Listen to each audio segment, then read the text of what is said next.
అమరావతికి భూములిచ్చిన రైతుల సమస్యలపై ఫోకస్ పెట్టింది ఏపీ ప్రభుత్వం. ఇకపై నెలకోసారి భేటీ అయి సమస్యల్ని పరిష్కరించుకోవాలని నిర్ణయించారు.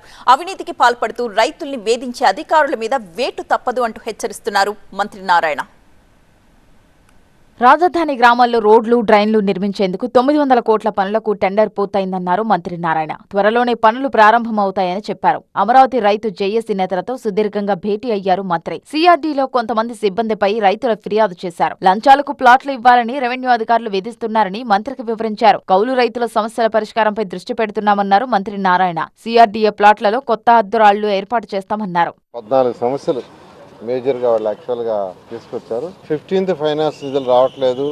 29 విలేజ్ల్లో బేసిక్ ఇన్ఫ్రాస్ట్రక్చర్ అంటే గ్రామ కంట్లాలలో రోడ్లు, డ్రైన్స్ బాగలేవంటే ఆల్రెడీ 900 కోట్ల రూపాయలతో డ్రైన్స్ 29 గ్రామాల్లో 900 కోట్ల రూపాయలతో టెండర్ రెడీ అయిపోయింది.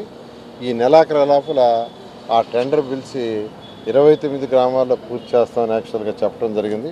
నెల రోజుల్లో రైతు జేఏసీ నాయకుల సమస్యలన్నీ పరిష్కారం అవుతాయన్నారు మంత్రి. రెవెన్యూ అధికారులు 2 ప్లాట్లు అడిగినట్టు తెలిసిందని వారిని బదిలీ చేయాలని ఆదేశించామన్నారు మంత్రి నారాయణ. వాళ్ళు అడిగిన సమస్యలన్నింటిలో మెజారిటీ జనైన్ అవన్నీ సిఆర్డీ సాల్వ్ చేయగలిగింది.